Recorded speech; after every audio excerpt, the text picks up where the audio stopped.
आज हम लोग नई एक सीरीज शुरू कर रहे हैं और मैं चाहता हूं ध्यान धरकर आपको सुनना है।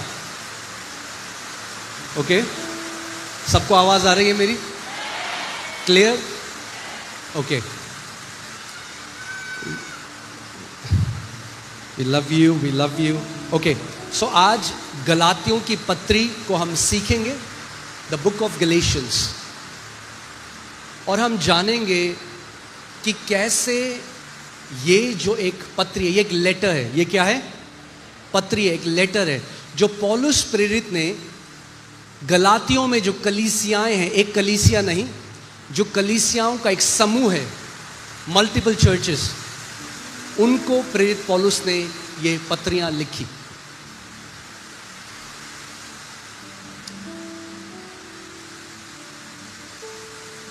अगर आपने उस गवाही में एक चीज ध्यान दी, मैं आज चाहता हूं कि आप इस बात को समझो। उस परिवार ने बताया वो बहुत समय से मसीह में थे, मगर जब यहां आए तो उन्होंने क्या किया? किस चीज को ग्रहण किया? किस चीज को ग्रहण किया? जोर से बोलो।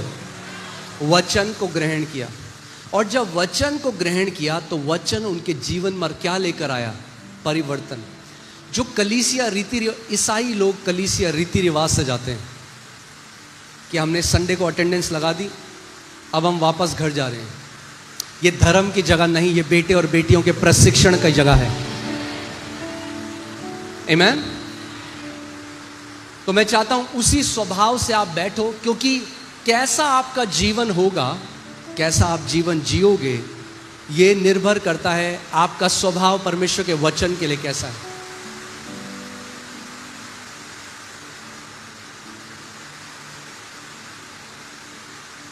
सो इस वचन को मिस नहीं करना है, क्योंकि बहुत सारे मसीह आज ऐसे हैं जो सुसमाचार को नहीं जानते, और इसीलिए पौलुस प्रेरित ने ये पत्री लिखी। और हम आयत के बाद आयत देखते हुए जाएंगे, और मैं चाहता हूं आप इसको समझो, इसको सीखो, क्योंकि एक बाइबल कॉलेज की तरह होगा। Okay, hallelujah. लोग लाखों रुपए देके कॉलेज जाते हैं, आपको फ्री में संडे को बाइबल कॉलेज की टीचिंग मिल रही है। सबसे पहली बात आपको ये समझना है, गलातियों की पत्री पौलुस ने क्यों लिखी? क्योंकि पौलुस ने गलातियों में कलीसियां स्थापित करी और वहां पर उनको सुसमाचार सुनाया। क्या सुनाया? सुसमाचार। सुसमाचार यानी गुड न्यूज। प्रभु यीशु मसीह के बारे में पौलुस प्रेरित ने उनको बताया। मगर कुछ समय बाद क्या हुआ? वहां पर कुछ यहूदी विश्वासी आ गए। कौन आए? जिनको कहा जाता है जुडाइजर्स। और वो लोगों को सिखाने लगे, नहीं नहीं, अरे हाँ तुम विश्वास तो करते हो, ये अच्छी बात है, हम भी मानते हैं यीशु को, तुम भी मानते हो, हम भी मानते हैं, मगर तुम्हें मूसा की व्यवस्था को भी मानना पड़ेगा, तुम्हें शब्द को भी मानना पड़ेगा, सबत के दिन को मानना पड़ेगा, तुम्हें खतना भी कराना पड़ेगा, तुम्हें सारे जो पर्व हैं इजरायली उनको भी मानना पड़ेगा, तब तुम्हारा उद्धार निश्चित है। और जब ये बात पौलुस के कान में पड़ी तो वो बहुत गुस्सा हो गया। तो ये लेटर उसका एक करेक्शन लेटर है। क्या है? एक करेक्शन है। वो एक वापस एक पिता की तरह सही कर रहा है, सही शिक्षा लेकर आ रहा है वापस कलीसिया में। इसीलिए मैंने गलातियों की पुस्तक चुनी कि ताकि आप सुसमाचार को समझ सको। क्योंकि what is gospel? Gospel is the power of God unto salvation. सुसमाचार परमेश्वर की सामर्थ है उद्धार के निमित्त। यानी जितना सुसमाचार आप समझ जाओगे, उतना परमेश्वर की सामर्थ आपके जीवन पर प्रकट होगी। आमीन। शुरू करें? ऑलराइट। सो पहली आयत देखते हैं। यहां पर लिखा है, पौलुस की जो ना मनुष्यों की और ना मनुष्यों के द्वारा, ना तो मनुष्यों की ओर से, ना तो किसी समूह की ओर से, किसी कमिटी की ओर से, ना किसी एक मनुष्य के द्वारा, वरन यीशु मसीह और परमेश्वर पिता के द्वारा, जिसने उसे मरे हुओं में से जिलाया, क्या है? क्या है? प्रेरित है। सो यहां पे हम देखते हैं कि पौलुस प्रेरित बता रहा है कि वो ना तो मनुष्यों के द्वारा और ना ना मनुष्य के द्वारा, वो क्या है? प्रेरित है। अब आपको समझना पड़ेगा, ये जो लोग आए कलीसिया में, ये कुरिन्थ की कलीसिया के विश्वासियों को भटकाने लगे और कहने लगे पौलुस तो प्रेरित है ही नहीं, क्योंकि प्रेरित तो केवल 12 होते हैं। कितने लोगों ने सुना है ये कि प्रेरित अपोस्टल्स तो 12? ये कैसे अपने आप को अपोस्टल बोल रहा है? ये बहुत पुराने से डिबेट है। तो उन्होंने क्या कहा कि प्रेरित तो कौन थे? जिनको यीशु मसीह ने शारीरिक तरीके से बुलाया था, वो 12 अपोस्टल्स थे। ये पौलुस अपने आप को कैसे अपोस्टल कह रहा है? तो पौलुस सबसे पहले जब ये चिट्ठी लिख रहा है तो अपने अपोस्टलशिप को डिफेंड कर रहा है। क्या कह रहा है? अपना जो उसका प्रेरिताई है उसका सबूत दे रहा है कि मैं जो प्रेरित हूं, ना तो किसी मनुष्यों के समूह के द्वारा हूं, ना तो किसी एक मनुष्य के द्वारा हूं, मगर स्वयं यीशु ने, जिसको पिता ने मुर्दों में से जिलाया, उसने मुझे प्रेरित ठहराया है। और वो ये क्यों बता रहा है? वो ये इसलिए बता रहा है क्योंकि यीशु जो मुर्दों में से जिंदा हो गया, वो आज भी जीवित है। आमीन। तो पौलुस कह रहा है, मैं जो, देखिए उस समय के लोगों के लिए कितना मुश्किल था ये पहचानना, क्योंकि जो बाकी 12 अपोस्टल्स थे जो प्रेरित थे, उनको यीशु ने भीड़ के सामने बुलाया। मैथ्यू आ जाओ, यूहन्ना आ जाओ, थोमा आ जाओ। सारी भीड़ ने देखा ये 12 चुने हुए, मगर पौलुस के साथ ऐसा नहीं हुआ। आप जानते हैं पौलुस शारीरिक यीशु से कभी नहीं मिला। क्लियर हो गई ये बात? पौलुस शारीरिक यीशु से कभी नहीं मिला। Paul never met physical Jesus, मगर यीशु जो मरकर जी उठा उससे जरूर मिला। ओके, इसीलिए पौलुस कह रहा है यहां पे, तो वो सबसे पहले शुरुआत ही अपने लेटर की ऐसे कर रहा है। वो कह रहा है कि पौलुस, मैं जो पौलुस हूं, मैं ना तो मनुष्यों की ओर से और वरन यीशु मसीह और परमेश्वर पिता के द्वारा मैं क्या हूं? मैं प्रेरित हूं। क्योंकि एक सिंपल सी स्ट्रैटेजी है शैतान की, मैं आपको समझाता हूं।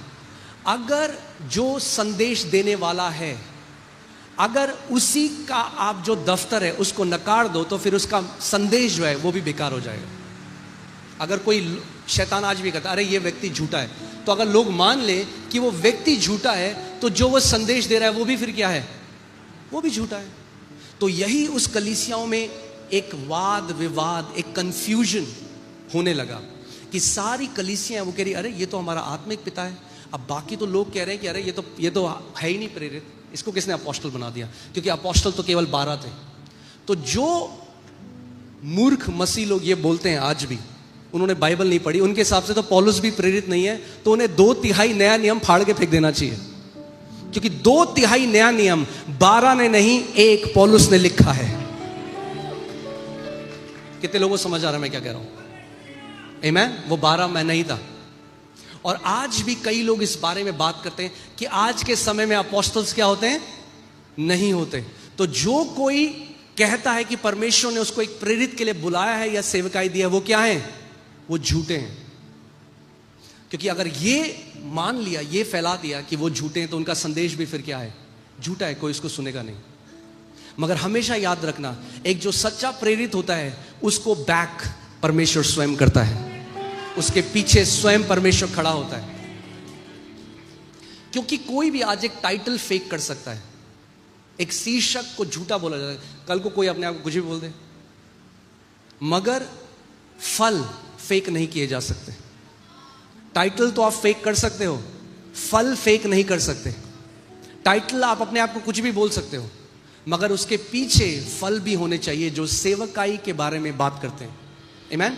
सो हम देखते हैं यहां पे, और वो बता रहा है कि और सारे भाइयों की ओर से जो मेरे साथ हैं। अब वहां पे वो क्या बता रहा है? वो Paul is saying I am not a loan ranger. वो ये नहीं कह रहा मैं अकेला एक प्रेरित कहता हूं अपने आप को। वो कहता है मेरे साथ और भाई भी हैं जो मेरे साथ हैं, मेरे साथ। और there is more leadership, there are more leaders who recognise my call. और भी मेरे भाई लोग हैं जो मेरे साथ हैं, मैं अकेला नहीं हूं। मैं ये नहीं हूं अकेला अपने आप को कुछ कहने लगा, मेरे साथ मेरे भाई लोग भी हैं। आमीन। जो भी सच्चा व्यक्ति परमेश्वर ने बुलाया है पांचों सेवकाइयों में, आप हमेशा देखेंगे बॉडी ऑफ क्राइस्ट जो परमेश्वर की देह है वो उस बुलाहट को पहचानेगी। ठीक है, अभी तक क्लियर है? ठीक है। सो पौलुस जो प्रेरित था वो ना तो मनुष्य की ओर से था और ना मनुष्यों की ओर से था। किसी कमिटी ने उसे अपोस्टल नहीं बनाया, ना किसी बाइबल कॉलेज ने उसे अपोस्टल बनाया। उसको अपोस्टल किसने बनाया? स्वयं पुनरुत्थानित यीशु मसीह ने, जिसको पिता ने मुर्दों में से जिलाया। आमीन। अब आगे देखिए यहां क्या लिखा है। अब हमेशा पौलुस की जब हम पत्रियों को पढ़ते हैं तो हम देखते हैं पौलुस सैल्यूटेशन देता है या अभिवादन करता है। हम जब चिट्ठी लिखते हैं तो कैसे लिखते हैं? हम चिट्ठी में जिसको चिट्ठी लिखते हैं सबसे पहले उसका नाम लगाते हैं और आखिरी में लिखते हैं अपना नाम। मगर उस समय में चिट्ठियां ऐसी नहीं, उस समय में सबसे पहले अपना नाम लिखा जाता था जो चिट्ठी लिखता है, उसके बाद जिसके लिए चिट्ठी लिखी गई उसको चिट्ठी लिखी जाती थी, उसके बाद अभिवादन किया जाता था, ब्लेसिंग दी जाती थी। ठीक है। सो मेरे भाइयों के जो मेरे साथ हैं, गलातियों की कलीसियाओं के नाम यहां पे, to the churches in Galatia, not a church, churches, कलीसियाओं के नाम। तो जब पौलुस ये पत्री लिख रहा है तो कलीसियाओं के लिए लिख रहा है। और जब ये पत्री वहां पे आती थी तो वो क्या करते थे, सारे गलातियों के जो विश्वासी थे वो एक जगह में एकत्रित होते थे और एक व्यक्ति खड़ा होकर क्या करता था, इन पत्रियों को पढ़ता था। ये पत्रियां क्यों लाई गई थी? To bring a right alignment, एक सही क्या बोलेंगे अलाइनमेंट को? हाँ, क्रम बोल दो। हाँ, क्रम ठीक है, ठीक है। टायर डिसअलाइन हो जाता है आपका, आप ले जाते हो टायर टेढ़ा जा रहा है, तो एक अलाइनमेंट लाने के लिए बॉडी ऑफ क्राइस्ट में। ठीक है। अब आगे देखते हैं। परमेश्वर पिता और हमारे प्रभु यीशु मसीह की ओर से तुम्हें अनुग्रह और शांति मिलती रहे। अब वो क्या कर रहा है यहां पे? वो सैल्यूटेशन कर रहा है, यहां पे उनको अभिवादन कर रहा है, उनको बोल रहा है कि तुम्हें परमेश्वर पिता की ओर से क्या मिले? दो चीजें, अनुग्रह और शांति मिलती रहे। मगर इसके बाद अब हम देखते हैं, उसी ने अपने आप को हमारे पापों के लिए दे दिया ताकि हमारे परमेश्वर और पिता की इच्छा के अनुसार हमें इस वर्तमान बुरे संसार से छुड़ाए। ओके, वो यहां पे बता रहा है कि जो प्रभु यीशु मसीह है, जिसने क्या किया, अपने आप को हमारे पापों के लिए दे दिया। क्यों दिया? कि हमें इस बुरे संसार से क्या करे? छुड़ाए, अलग करे, हमें छुड़ाए इस संसार से। उसकी स्तुति और बड़ाई युगानुयुग होती रहे। ओके, अभी तक वो केवल एक ग्रीटिंग चल रहा है। मैं आपको एक एक वर्स में एक एक घंटा ले सकता हूं। मैंने आपको बताया, कई लोग कहते हैं मुझे इफिसियों की किताब खत्म क्यों नहीं करी? क्योंकि इफिसियों 40 दिन में हमने 17 आयतें देखी। तो अगर ऐसे करेंगे तो एक साल 1-2 चैप्टर्स हम कर पाएंगे। इसीलिए मैं जल्दी जल्दी आपको बस ये बता रहा हूं, ये ब्लेसिंग है, अभिवादन है वो जो दे रहा है, उन लोगों को बता रहे हैं। मगर गलातियों की जो पुस्तक है ना, जो गलातियों की पत्री है, वो अलग है। अलग क्यों है? क्योंकि बाकी सारी पत्रियां जो पौलुस ने लिखी उसमें वो कलीसियाओं को प्रेज करता है, उनकी तारीफ करता है और उनको धन्यवाद देता है। गलातियों में ऐसा कुछ नहीं करता, वो सीधे मतलब आया है सीधे टू द पॉइंट बात करने, सीधे उनको चार्ज करने। क्योंकि मैं आपको बताता हूं, देखिए रोमियो 1:8 में वो क्या कहता है, अगर हम पढ़ेंगे तो, पहले मैं तुम सबके लिए यीशु मसीह के द्वारा अपने परमेश्वर का धन्यवाद करता हूं, क्योंकि तुम्हारे विश्वास की चर्चा सारे जगत में हो रही है। क्या कर रहा है? उनको प्रेस कर रहा है, उनकी तारीफ कर रहा है। देखो मैं धन्यवाद करता हूं क्योंकि तुम्हारे विश्वास की चर्चा क्या हो रही है? पूरे संसार में। यह रोमियो के लिए लिख रहा है। जब वो कुरिन्थियों के लिए लिखता है, 1 कुरिन्थियों 1:4, उसमें वो लिखता है, मैं तुम्हारे विषय में अपने परमेश्वर का धन्यवाद सदा करता हूं, इसलिए कि परमेश्वर का यह अनुग्रह तुम पर मसीह यीशु में हुआ। फिर से क्या कर रहा है? उनको धन्यवाद कर रहे हैं। कुलूसियों 1:3 में, हम तुम्हारे लिए नित्य प्रार्थना करके अपने प्रभु यीशु मसीह के पिता अर्थात परमेश्वर का क्या करते हैं? कम ऑन, क्या करते हैं? धन्यवाद। तो हम क्या देख रहे हैं? हर पत्री में क्या कर रहे हैं वहां के लोगों के लिए? गलातियों के लिए कोई धन्यवाद नहीं करता। आगे बताऊंगा क्यों। थेसलोनियों में पढ़ते हैं, 1 थिस्सलुनीकियों 1:2, हम अपनी प्रार्थनाओं में तुम्हें स्मरण करते और सदा तुम सबके विषय में परमेश्वर का। हम देखेंगे हर एक पत्री में वो विश्वासियों के लिए परमेश्वर क्या करता है? धन्यवाद करता है। गलातियों के लिए नहीं करता। Galatians starts with a very negative connotation. एक नकारात्मक तरीके से गलातियों की पुस्तक सीधे टू द पॉइंट आता है, टाइम वेस्ट करते बिना। जैसे बोलते हैं ना, डांट जब पढ़नी है तो सीधे घुमा फिरा के नहीं, सीधे उनसे बात करता है। अब देखते हैं वो सीधे क्या बात कर रहा है। ठीक है, उसकी स्तुति और बड़ाई होती रही। अब सीधे पौलुस प्रेरित आता है। अब हम देखते हैं 6वें अध्याय में अब क्या कह रहा है, ध्यान सुनो। मुझे आश्चर्य होता है। क्या कह रहा है? मुझे क्या होता है? He saying I am surprised, I am shocked. मुझे आश्चर्य होता है कि जिसने तुम्हें मसीह के अनुग्रह में बुलाया। किस में बुलाया गए हैं हम? कम ऑन, किस में बुलाए गए हैं? मसीह के अनुग्रह में। आप कब बुलाए गए? जब आपने क्या सुना? क्या सुना? क्योंकि सुसमाचार मसीह के अनुग्रह को दर्शाता है। ओके, मुझे आश्चर्य होता है कि जिसने तुम्हें मसीह के अनुग्रह में बुलाया, उससे तुम इतनी जल्दी फिर कर और ही प्रकार के सुसमाचार की ओर झुकने लगे हो। और ही प्रकार के सुसमाचार के पास। क्या कह रहा है पौलुस यहां पे? वो कह रहा है अब मुझे आश्चर्य हो रहा है कि तुम क्या कर रहे हो, एक दूसरे सुसमाचार की तरफ। यानी अब वो लोग कुछ ऐसा विश्वास कर रहे हैं जो पौलुस ने उनको नहीं सिखाया। They are going to a different gospel. वो एक अलग सुसमाचार की तरफ जा रहे हैं। ठीक है, अभी तक क्लियर है? परंतु वह दूसरा सुसमाचार है ही नहीं। पर बात यह है कि कितने ऐसे हैं जो तुम्हें क्या करते हैं? क्या करते हैं? कितने ऐसे हैं जो तुम्हें क्या करते हैं? घबरा देते हैं। आज भी है ऐसे? क्या करते हैं? तुम्हें घबरा देते हैं। तुम्हारे अंदर डर ले आते हैं, तुम घबरा जाते हो। कितने ऐसे हैं तुम्हें घबरा देते हैं और मसीह के सुसमाचार को बिगाड़ना चाहते हैं। क्या करते हैं वो लोग? मसीह के सुसमाचार को क्या करते हैं? वे मसीह के सुसमाचार को बिगाड़ना चाहते हैं। I love the way it says in English. इसमें लिखा है, I marvel that you are turning away so soon from him who called you in the grace of Christ to a different gospel, which is not another, but there are some who trouble you and want to pervert the gospel of Christ. यानी pervert का मतलब मिलावट करते हैं। ये वो लोग हैं जो मसीह के सुसमाचार में मिलावट करना चाहते हैं। कुछ भी मिलावट जब मसीह के सुसमाचार में की जाएगी तो वो सुसमाचार नहीं रह जाएगा। और उस समाचार से आप क्या हो जाओगे? डर जाओगे। आपका अश्योरेंस, आपका हियाव चला जाएगा। इसीलिए ध्यान धरकर सुनो किन लोगों की आप सुनते हो और कौन सा सुसमाचार सुनते हो। क्योंकि पौलुस, जिस गलातियों की कलीसिया को पौलुस ने स्थापित किया, वे लोग भी फिर गए असली सुसमाचार से।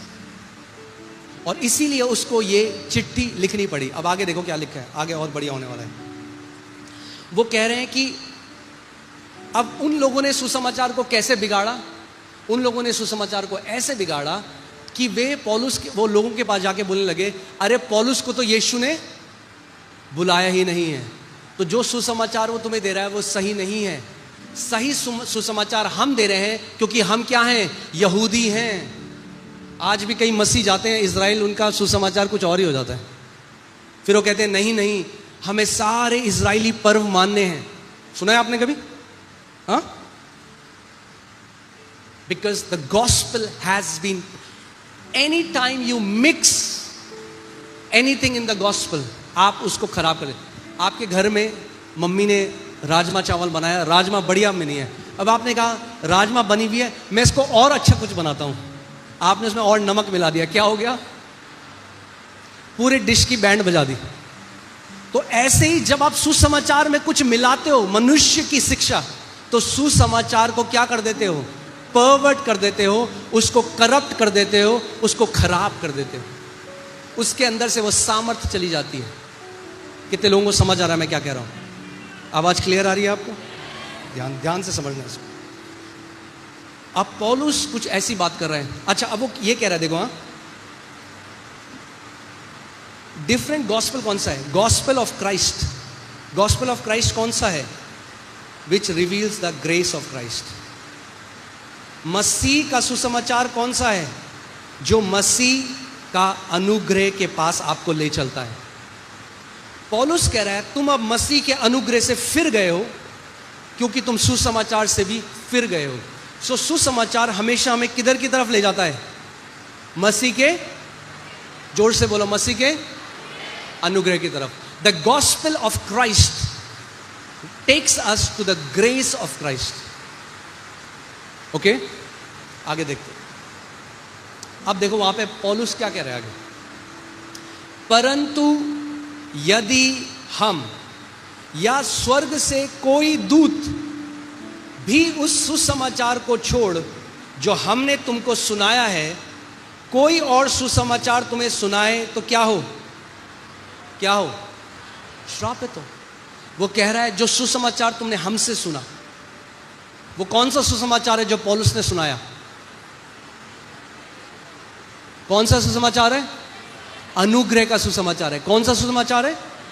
अनुग्रह का।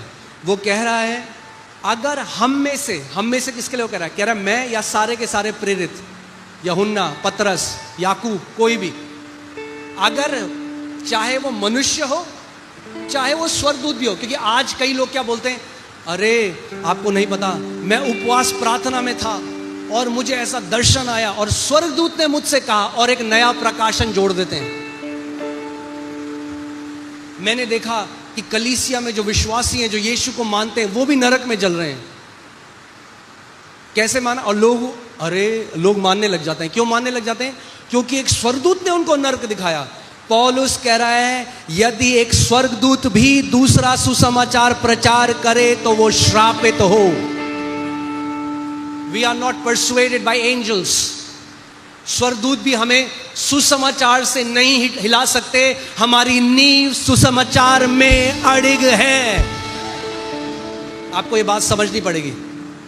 Not men, not heavenly messengers. वो कह रहा है हम में से, चाहे हम में से हो चाहे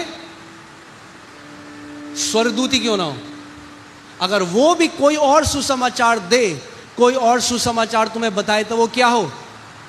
श्रापित हो। आप समझ सकते हैं पॉल के अंदर क्या चल रहा है जो वो ये बोल रहा है? This is not a gentle letter.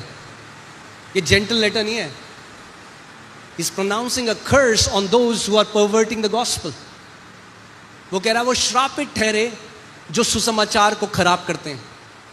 आज इतना मिक्सचर, मिलावट कलीसिया में है, इसीलिए विश्वासियों का जीवन ऐसा है, क्योंकि सुसमाचार को आज तक पहचाने नहीं। क्योंकि दो लोग आएंगे, दर्शन बताएंगे, डरा के चले जाएंगे उन्हें।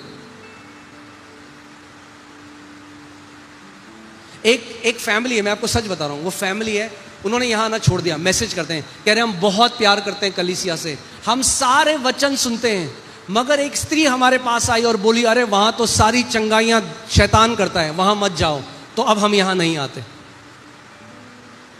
ये कौन है ये लोग? ये वो लोग हैं जो कभी भी सुसमाचार में स्थापित नहीं हुए। तो कोई भी ऐरा गहरा नत्तू खैरा आके उनको डरा के चला जाता है और वो डर जाते हैं। अगर सुसमाचार में पांव स्थिर है तो डरपोक नहीं होगे। अगर सुसमाचार जान गए तो हियाव आ जाएगा। The righteous are bold as lions. क्योंकि हमारा हियाव हमारे कर्मों पे नहीं, हमारा हियाव हमारे ऊपर नहीं, हमारा हियाव मसीह के उस सिद्ध प्रेम के ऊपर है जो कभी बदलता नहीं है। आज भी क्या होता है, एक विश्वासी प्रभु को जानता है, वो कलीसिया आता है, उसको बार बार क्या बताता है, और उपवास करो और प्रार्थना करो। वो अच्छा है, वो कह रहा है हाँ मैं कर रहा हूं 20 साल से, और उपवास और प्रार्थना, मगर जिंदगी नहीं बदली। क्यों? क्योंकि उसे सुसमाचार नहीं सिखाया गया। और उपवास करो और प्रार्थना करो और उपवास करो, वो कर रहा है मगर जिंदगी नहीं बदली। क्योंकि सुसमाचार ही परमेश्वर की सामर्थ्य है। Can you put Romans 1:16 and 17? Romeo 1:16-17 लगाओ, और मैं चाहता हूं हम सब साथ में उसको पढ़ें। रोमियो 1:16 और 17। क्योंकि मेरे साथ तैयार हो आप लोग? ओके, 1 2 3। क्योंकि मैं सुसमाचार से नहीं लज्जाता, इसलिए कि वो हर एक विश्वास करने वाले के लिए, पहले तो यहूदी फिर यूनानी के लिए, उद्धार के निमित्त परमेश्वर की सुसमाचार क्या है? परमेश्वर की सुसमाचार क्या है? परमेश्वर की। अगर सुसमाचार को नहीं समझते तो परमेश्वर की सामर्थ से आप अनजान होगे, क्योंकि परमेश्वर की सामर्थ क्या है? परमेश्वर की सामर्थ क्या है? सुसमाचार। अब अगर कोई विश्वासी कलीसिया में मैं कहूं एक काम कर और उपवास कर और प्रार्थना कर, मगर उसको सुसमाचार ना समझे वो व्यक्ति, तो वो धर्म के एक ऐसे कर्म में होगा कि कितना भी कर ले वो काफी नहीं होगा। तुम्हारे जीवन में इसलिए हो रहा है क्योंकि तुम अब ये करो, अच्छा अब ये भी कर लिया, तब भी नहीं हो रहा, अच्छा अब ये करो, ये भी कर लिया, अब ये करो, वो भी कर लिया, अब समझ में नहीं आ रहा कि क्यों नहीं हो रहा। इसलिए नहीं हो रहा क्योंकि सुसमाचार नहीं समझा, क्योंकि सुसमाचार परमेश्वर की सामर्थ है। आमीन। आगे 17। क्यों है परमेश्वर की सामर्थ? क्योंकि उसमें, बोलो उसमें, बिकॉज इन इट, उस सुसमाचार के अंदर कुछ है, इसलिए वो परमेश्वर की सामर्थ है। क्योंकि उसमें परमेश्वर की धार्मिकता प्रकट होती है। क्या होती है? English Bible says for in it the righteousness of God is revealed. क्योंकि सुसमाचार में परमेश्वर की धार्मिकता प्रकट होती है, इसलिए। मगर जब उस सुसमाचार में मिलावट हो जाती है तो वो सुसमाचार नहीं रह जाता।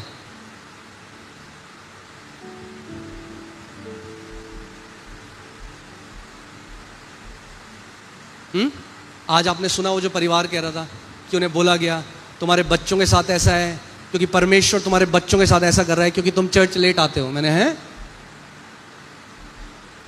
चर्च लेट आते हो, या तुम्हें दंड दे दिया क्योंकि तुमने दशमांश नहीं दिया, इसलिए परमेश्वर ने हॉस्पिटल। सुना है आपने कभी ऐसा? हाँ, कितने लोगों ने सुना है कि दशमांश नहीं दोगे तो परमेश्वर ले लेगा किसी और तरीके से? अरे परमेश्वर हफ्ता लेने वाला गुंडा नहीं है, प्रेम करने वाला पिता है। दशमांश हफ्ता नहीं है। ये जब हम सुसमाचार में ये चीजें मिला देते हैं तो वो सुसमाचार नहीं, वो कुसमाचार हो जाता है। हाँ, क्या हो जाता है? सुसमाचार हो जाता है कुसमाचार। और कुसमाचार के अंदर कोई सामर्थ्य नहीं, बस आपको बंधन में डाल देगा। जब सुसमाचार समझोगे, ज्यादा प्रार्थना करोगे, ज्यादा उपवास करोगे, ज्यादा दोगे, मगर डर के नहीं, परमेश्वर के सिद्ध प्रेम के द्वारा। कोई डराएगा, डरोगे नहीं। क्योंकि याद है मैंने आपको बताया था पहले यूहन्ना 4:8 में क्या लिखा है, याद है? कि इससे प्रेम हमें क्या हुआ है? सिद्ध हुआ है कि हमें क्या हो? न्याय के दिन क्या हो? जितना ज्यादा सुसमाचार समझोगे उतना ज्यादा हियाव आ जाएगा। और कोई भी मूर्ख नहीं बना सकता। ओ बहन, मैं कुछ देख रहा हूं, मृत्यु की आत्मा तेरे ऊपर है। और आंटी डर गई, घर के अंदर बाहर ही नहीं जा रही।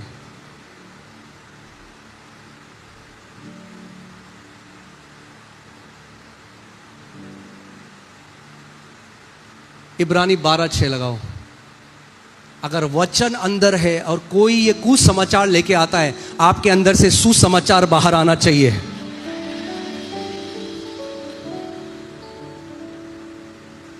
Okay, no not this one.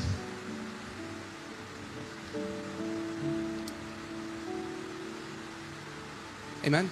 11:6 11:6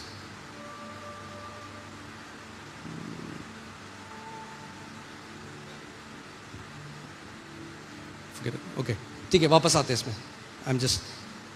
मैं कहीं और जाना चाहता हूं। ओके, ठीक है। सो अब वो क्या कह रहे हैं? परंतु यदि हम या स्वर्ग से कोई भी दूत उस सुसमाचार को छोड़ जो हमने तुमको सुनाया है, कोई और सुसमाचार तुम्हें सुनाए तो क्या हो? वो क्या हो? वो यानी पौलुस इतना अड़िग है जो सुसमाचार यीशु ने उसे दिया है। वो कहता है अगर एक स्वर्गदूत भी आकर तुम्हें कुछ और बताएगा तो वो क्या होगा? वो श्रापित होगा। आगे देखो, फिर से दोबारा उस बात को कहता है, जैसा हम पहले कह चुके हैं वैसा ही मैं अब फिर कहता हूं कि उस सुसमाचार को छोड़ जिसे तुमने ग्रहण किया है, यदि कोई और सुसमाचार सुनाता है तो that means Galatians had received the gospel. उन्होंने क्या किया था? सुसमाचार को ग्रहण किया था। मगर होता क्या है ना, आपको समझना पड़ेगा, हम सब के अंदर ना एक परफॉर्मेंस माइंडसेट है। हम अनुग्रह को नहीं समझते परमेश्वर के। तो लोग बोलते हैं अरे ऐसे थोड़ा होता है, हम कमाना चाहते हैं जो परमेश्वर ने हमारे लिए किया। तो जब कोई बोलता है अरे आपको ऐसे नहीं मिलेगा, आपको पहले उसको कमाना पड़ेगा। और जब हम कमाने की कोशिश करते हैं तो जो प्रभु ने सेत मेत में रखा है उसको खो देते हैं।